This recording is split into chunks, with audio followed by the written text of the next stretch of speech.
Nah, masalah lucu lagi di rumah tangga, di rumah saja Republik Indonesia Corona ini adalah semua mau jadi bintang. Bapak sedang rapat, ibu sedang menggoreng telur. Kata ibu dia yang bintang, kata bapak dia yang bintang. Woi, goreng telur tuh kadang nanti senang repek gua. Tadanga gua ke Zoom.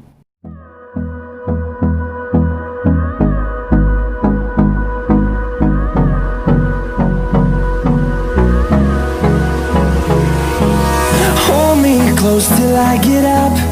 Time is barely Kece ibu dia yang bintang, kata anak dia pemeran utama, kata bapak dia pemeran utama, semua pemeran utama. Akhirnya tidak ada film yang selesai. Kalau di rumah itu ada mertua pula yang tak bisa jadi pemeran utama, maka dia menjahit-jahit saja dalam kamar atau di luar. Sekarang semua bintang utama ada di rumah itu termasuk mertua. Siapa yang akan jadi bintang utama, sebenar utama di utama-utama itu? Mertua. Baru anak dari dia, baru menantu. Atur sajalah yang baik. Pokoknya kalau ibu dari suami, ibunya yang pemeran utama, suaminya pemeran bantu, istrinya tidak. Salah atur. Dan itu akan dianulir oleh anak kalau dia ingin jadi peran utama. Jadikan saja ibu kan, jangan masuk aktif. Nah ini lagi, ini sinetron segmen kedua nih. Ada nih anak sulung, anak nomor 2, anak nomor 3, anak bungsu. Anak siapa bintang utamanya? Anak sulung katanya dia, anak bungsu katanya dia, yang di tengah diam-diam saja. Akhirnya berkelahi. Ini lagi PR. Indah aja gue PR kok, kata mamanya. Mama ibu saya mau tolong, anda bisa mamanya menolong. Ternyata kata anak-anak lebih baik dia sekolah daripada di rumah. Sebab mamanya lebih pemarah daripada guru, ya kan? Banyak itu meme-meme yang beredar. Mau minta tolong sama papa, dia rapat kerapat, zoom ke zoom. Mamanya seperti itu juga. Ke mertua mau minta tolong, entahlah. Ke kakak minta tolong, dia PR pula. Akhirnya dia berkulindan di atas rumah itu sampai ke tempat tidur. Makanya orang tidak bisa tidur di zaman di rumah saja ini. Jarang orang tidur jam 9. Pokoknya kawan-kawan saya bilang makin lama di rumah makin tak bisa tidur. Karena otak tidak jalan. Mau olahraga apa malas. Olahraga 15 menit, setengah jam dia tidak olahraga lagi. Jadi betapa romantika rumah tangga dalam suasana lockdown ini nano. Luar biasa. Kalau anda pandai menulis, tulislah itu. Kalau tidak, nikmatilah. Asal jangan pecah saja piring.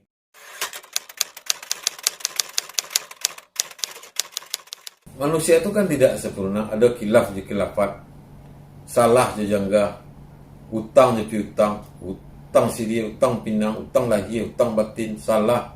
Manusia tidak sempurna, punya kelebihan, punya kekurangan. Memang ini seperti klise, tapi seperti itulah sebenarnya. Ayah saya tidak sempurna, ibu saya tidak sempurna, anak saya tidak sempurna, tambah tidak sempurna, tambah tidak sempurna, sempurna dia. Jadi jangan terlalu mengingat-ingat kekurangan satu sama lain di dalam sebuah rumah. Yang perlu diingat adalah meriangkan hati dan jaga hal-hal baik di atas rumah tangga ini. Kalau anak mendengar bapaknya bercarut sama temannya, baru ang lambek nak kerajang. Nah, bilang aja teman-teman, abak lagi kira lu cari berdewa. Kayak gitu aja. Jadi mungkin bisa meriangkan suasana ya. Banyak anak dan orang tua tidak riang di rumahnya, tapi banyak yang seperti berteman. Nah, yang seperti berteman ini misalnya, yang tidak seperti berteman itu mungkin bisa diperlonggar dengan di rumah saja ini dengan perlakuan. Rupanya ayahnya lucu juga kalau telepon, kan bisa. Yo tak keke juga lah, kaluai motor galak. Selama ini tidak seperti itu. Sementara ibu juga begitu. Kalau dengan temannya, tidak sadang hari itu. Untuk kanya tuku hari itu, 24 jam lagi. Nah, itu kan hal baik.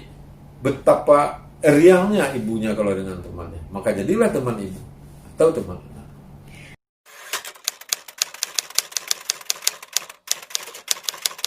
Selama ini kita tahu, aku adalah rumahmu, rumahku adalah surgaku. Kalau begitu tidak terbukti dong. Begini, Indonesia adil dan makmur sudah terbukti atau belum? Sama dengan itu. Ada terminal akhir yang akan dicapai. Adil dan makmur. Rumahku adalah surgaku.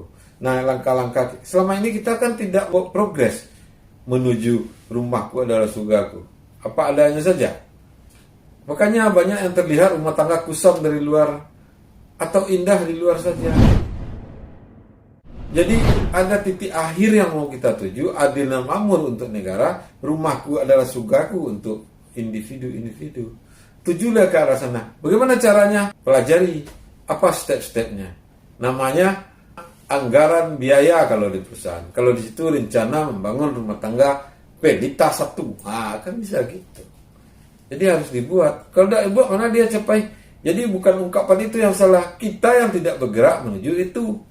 Dan satu lagi, banyak hal orang menjaga egoismenya di rumah itu. Dan di New Zealand berlaku, dia tidak dengar ada. Pasal 1 kecil suami, pasal 1 kecil istri. Ya, kayak gitu. Corona ini mengajari kita untuk menahan diri. Jangan mulut terlonsong-lonsong. Jangan langkah terlalu cepat. Kita harus bisa menahan diri. Menahan diri itu adalah bentuk banyak hal. Karena ini musim corona, banyak yang kena PHK. Misalnya kakak kita, keponakan kita, adik kita, dia datang ke rumah. Adik suami datang ke rumah atau adik istri datang ke rumah. Tidak menumpang tidur dong, menyalang piti untuk kabar baik bininya misalnya. Nah, kita harus menahan diri. Jangan sam saja muka itu. Kalau dia pinjam 3 juta, 2 juta, kita tidak punya, pinjamkan separuh. Kan dia di sana. Jadi menahan diri, berbagi dan tolong menolong, sanda menyanda, ba'awu ya tabiang, sakit di awak, sakit di sana. Nah, kayak gitu. Nah, suasana di rumah saja ini juga bisa mendekatkan itu sama lain di tetangga. Walaupun tidak 40 rumah seperti yang disebut dalam agama itu, mungkin 3-4 rumah saja, makin dekat, depan, belakang, samping kiri, samping kanan, makin dekat pasti. Tapi ada juga makin retak. Kalau rumahnya di Perumnas misalnya, jalan sempit, anak banyak, bajunya banyak dijemur di depan. Nah, menjulai-julai ke sebelah tidak dibersihkan pula. Ini bisa menimbulkan jajuk sih, jadi pejalan di rumah kamu deko ya, bisa seperti itu. Jadi bisa menimbulkan pertengkaran.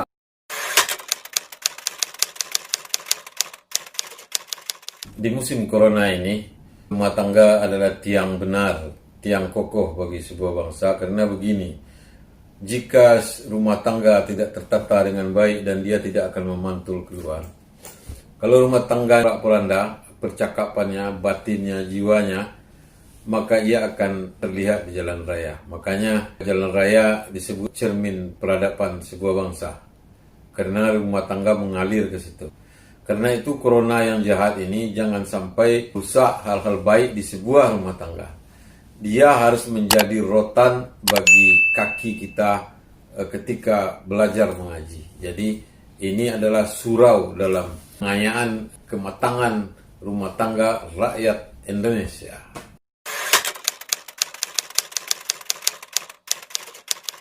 Dalam suasana corona yang tak jelas ujung pangkalnya ini, masalah ekonomi juga tak jelas ujung pangkalnya. Kadang gelap, kadang terang.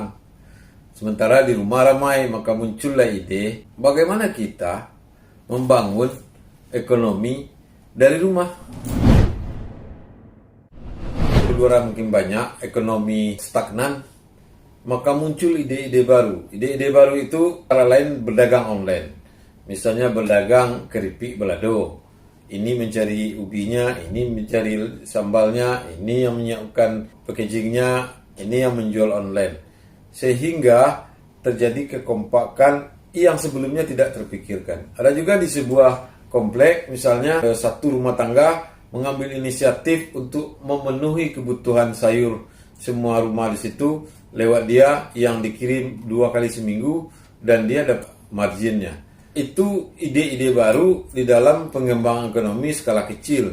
Dalam skala besar juga bisa begitu. Rumah yang selama ini dibiarkan, hari ini harus kita perbaiki, beli kerikil, beli semen 3 karung, dan kemudian bekerja bertukang bersama-sama, dan semua diperbaiki bersama-sama juga. Dan selama ini di pintu tidak ada keran untuk cuci tangan. Sekarang tiap rumah punya keran cuci tangan dan pakai sabun. Hal-hal baru seringkali mengejutkan dan seringkali mengasihkan, juga menakutkan.